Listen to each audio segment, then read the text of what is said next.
اس وقت اسماعیل تنہا تھے اور وہ 50-60 تھے، اس لیے انہوں نے ان سے انتقام لینے کا ارادہ کر لیا۔ تدمیر نے للکار کر کہا، عیسائیوں، تم نے اس شخص کا حوصلہ دیکھا، بڑھو اور اسے مار ڈالو۔ فوراً تمام عیسائیوں نے تلواریں کھینچ لی اور اسماعیل پر حملہ کرنے کے لیے بڑھے۔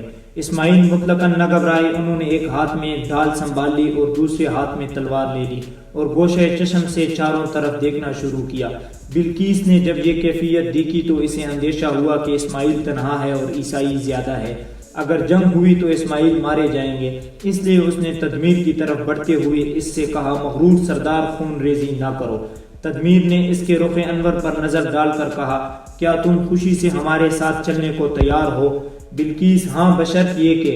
تدمیر، کس شرط پر؟ بلقیس، تم اس نوجوان کو چھوڑ دو اور اسے واپس جانے دو۔ تدمیر، اگر اس نے کوئی حماقت نہ کی تو ہم اسے جانے دیں گے، اس کو سمجھا دو۔ اب بلقیس اسماعیل کے پاس آئی، اس نے کہا، نوجوان، تم اپنی تلوار میان میں ڈال لو۔ اسماعیل اس چاند کے ٹکڑے کو اپنے اس قدر قریب دیکھ کر اس کے حسن آفرین چہرے کو دیکھنے لگے اور دیکھتے رہے۔ کچھ وقفے کے بعد بولے، کیوں، کیا عیسائی لڑنا نہیں چاہتے؟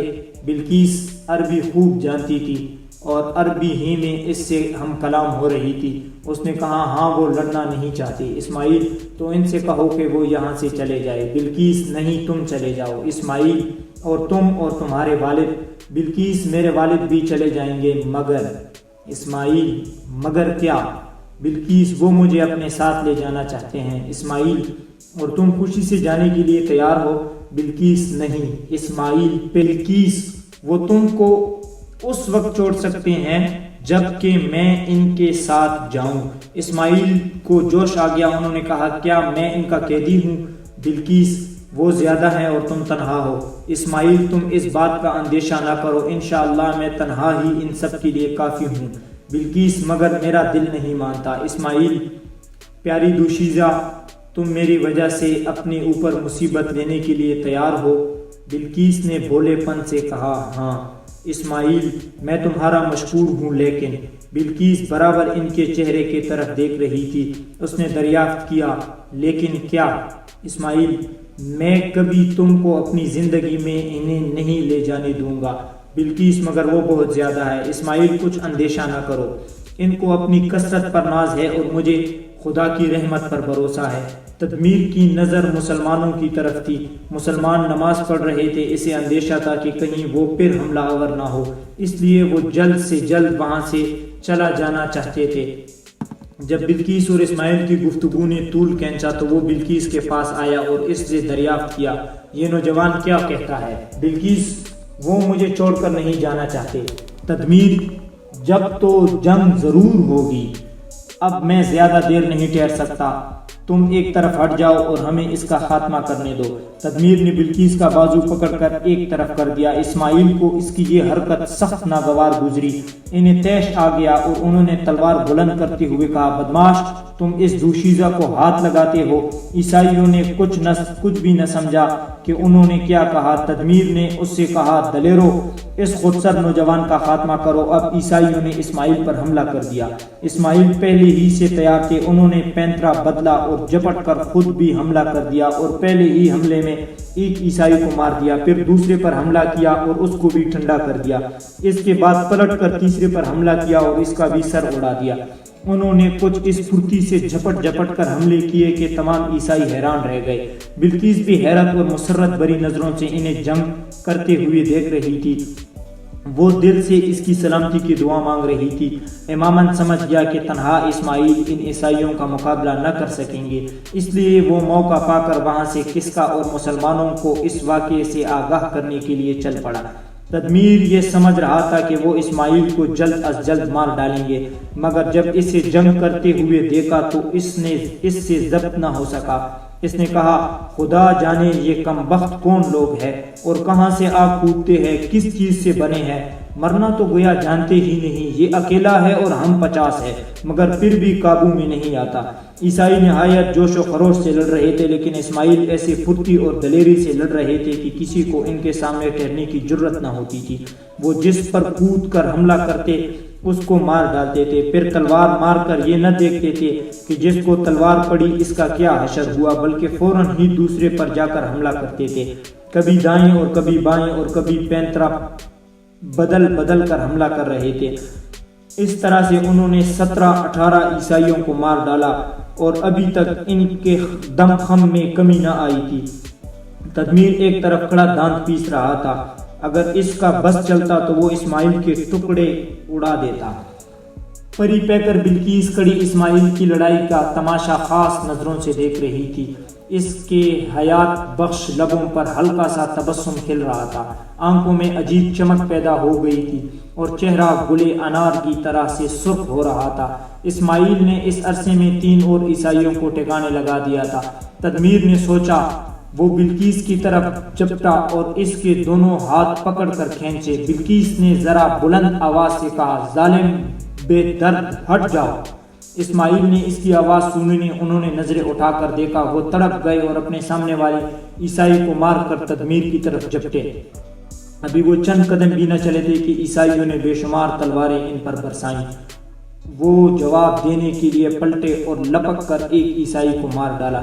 تدمیر بلقیس کو چھوڑ کر چپٹا اور اس نے جاتی ہی اسماعیل کے تلوار پر اپنی تلوار مار دی۔ اس کی تلوار ٹوٹ گئی، اب وہ نہتے تھے۔ ادھر عیسائیوں نے ان پر حملہ کرنا چاہا۔ تدمیر نے کہا، ٹھہرو، اسے قتل نہ کرو، اسے زندہ گرفتار کرو، حضور بادشاہ رازق کے سامنے پیش کریں گے۔ یہ سنتے ہی بہت سی عیسائی انہیں لپٹ گئے اور انہیں گرفتار کر کے ریشم کی ڈوروں سے جکڑ دیا۔ اب تدمیر نے بلقیس کو بھی باندھ دیا اور دونوں کو گھوڑوں پر سوار کر کے خود بھی گھوڑے پر سوار ہوا۔ اس کے بقیہ ساتھی بھی سوار ہوئے اور یہ تمام لوگ خیمے سے باہر چل پڑے۔ جب مسلمان نماز سے فارغ ہوئے تو طارق نے کچھ لوگوں سے کہا کہ ان گھوڑوں کو پکڑنے کی کوشش کرے جن کے سوار مارے جا چکے ہیں اور جو کہ میدان میں کودتے پھر رہے ہیں۔ چونکہ تمام عیسائی گھوڑوں پر سوار ہو کر لڑنے کے لیے آئے تھے، اس لیے جو لوگ مر گئے تھے ان کے گھوڑے بھاگے پھر رہے تھے۔ تقریباً 250 آدمی تمام میدان میں بکھر گئے اور گھوڑوں کو پکڑنے لگے۔ طارق نے یہ بھی کہہ دیا کہ جو شخص جس گھوڑے کو پکڑ لے گا وہ اسی کے پاس رہے گا، البتہ جو ایک سے زیادہ پکڑیں گے انہیں فاضل گھوڑے دوسرے مجاہدین کو دینا پڑیں گے۔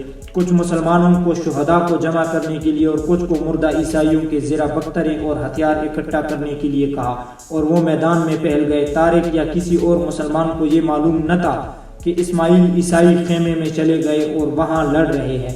جبکہ طارق احکام جاری کر رہے تھے اس وقت امامن ان کے پاس آیا۔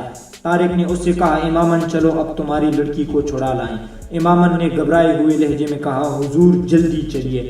طارق نے حیرت بھری نظروں سے اس کی طرف دیکھ کر کہا، جلدی چلیں؟ کیا تدمیر اپنے خیمے میں پہنچ گیا ہے؟ امامن، جی ہاں۔ طارق، تم نے اسے جاتے دیکھا ہے؟ امامن، حضور میں اس کے خیمے سے آ رہا ہوں۔ طارق، تمہاری لڑکی محفوظ ہے؟ امامن، جب تک میں وہاں سے چلا تھا وہ محفوظ تھی۔ طارق، اندیشہ نہ کرو، اسے بلقیس کو لے جانے کی جرت نہیں ہو سکتی۔ امامن، لیکن حضور۔ طارق، کیا بات ہے؟ امامن، وہاں جنگ ہو رہی ہے۔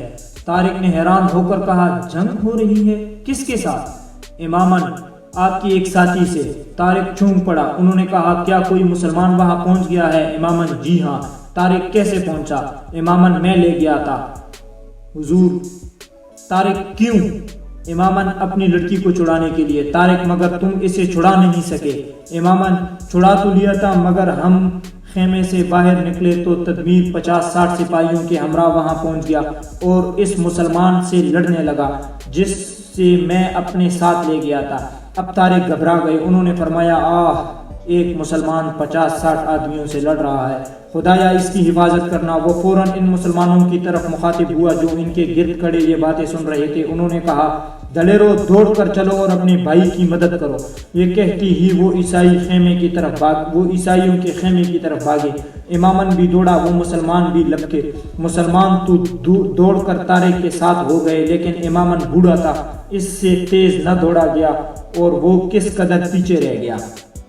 طارق اور اس کے ساتھی 500-600 مسلمان دوڑ کر خیموں میں جا داخل ہوئے۔ طارق نے کہا مسلمانوں چاروں طرف سے خیموں کا محاصرہ کر لو، کسی شخص کو بھی زندہ نہ جانے دو۔ مسلمان خیموں کے چاروں طرف پھیل گئے۔ طارق 10-20 سپاہیوں کو ساتھ لے کر خیمے کے اندر گھس گئے۔ انہوں نے ہر خیمے کو دیکھنا شروع کیا۔ سامان تو ہر خیمے میں تھا لیکن تمام خیمے آدمیوں سے خالی پڑے تھے۔ اب امامن بھی آ گیا۔ وہ طارق کو ساتھ لے کر تدمیر کے خیمے پر پہنچا مگر اس وقت وہاں کوئی بھی نہ تھا۔ امامن نے افسوس بھرے لہجے میں کہا شاید بدبخت عیسائی دونوں کو گرفتار کر کے لے گئے۔ تدمیر کے خیمے کے سامنے عیسائیوں کی لاشیں تو پڑی تھی لیکن مسلمان کی کوئی لاش نہ تھی۔ طارق غمزدہ ہو گئے۔ انہوں نے کہا شیر دل نوجوان نے 21 عیسائیوں کو جہنم واصل کر دیا ہے، یقیناً وہ تھک گیا ہوگا اور دشمنوں نے اسے گرفتار کر لیا ہے۔ انہوں نے آسمان کی طرف منہ کر کے کہا خدائے غفور الرحیم مجھ کو معاف کرنا، میں ایک مسلمان کی طرف سے غافل ہو گیا اور وہ دشمنوں کے پنجے میں پھنس گیا۔ خدایا میری اس غلطی سے درگزر فرما۔ پروردگار عالم قیامت کے روز اس کے متعلق باس پرس کر کے مجھے شرمندہ نہ کرنا، میں انسان ہوں، بشریت کی وجہ سے ایسا ہوا۔ اس کی آنکھوں میں آنسوں کا سیلاب جاری ہو گیا۔ کچھ وقفے کے بعد انہوں نے 2 مسلمانوں سے کہا تم فوراً میدان جنگ کی طرف جاؤ اور جن لوگوں نے گھوڑے پکڑ لیے ہیں ان میں 25-30 کو بلاؤ۔ دونوں مجاہدین اس کے حکم کے سنتے ہی دوڑ گئے۔ اب وہ تمام مسلمان ایک جگہ طارق کے پاس ہی آ کر جمع ہو گئے جو خیموں کا محاصرہ کرنے لگے تھے۔ ہر ایک نے یہی کہا سارے خیموں میں ایک شخص بھی موجود نہیں ہے۔ طارق نے چند آدمیوں سے کہا کہ مردہ عیسائیوں کی لاشوں کو اٹھا کر میدان جنگ میں رکھ دو۔ 2 آدمیوں نے ایک لاش اٹھائی اور میدان جنگ میں ڈال آئے اور ان کی زرہ بکتریں اتار لائیں۔ اب 25-30 وہ لوگ بھی آ گئے جنہوں نے گھوڑے پکڑ لیے تھے۔ طارق نے کہا دیکھو تدمیر ایک مسلمان کو گرفتار کر کے لے گیا ہے، امامن کے ساتھ اس کے تعاقب میں جاؤ مگر زیادہ دور نہ نکل جانا، رات ہونے سے پہلے واپس لوٹ آنا، خواہ وہ ملے یا نہ ملے۔ ایک گھوڑے پر رہبری کے لیے امامن سوار ہو گیا اور مسلمان اس کے ہمراہ روانہ ہوئے۔ وہ خیموں سے باہر نکل کر مفروروں کے تعاقب میں چل پڑے۔ اب طارق اور تمام مسلمان پھر میدان جنگ میں پہنچے۔ طارق نے دیکھا تقریباً 700 گھوڑے پکڑ لیے گئے ہیں۔ مسلمان شہداء کو بھی ایک جگہ جمع کر دیا گیا۔ کل 19 مسلمان شہید ہوئے اور عیسائی 1100 مارے گئے تھے۔ شہیدوں کو نماز جنازہ پڑھ کر دفن کر دیا گیا۔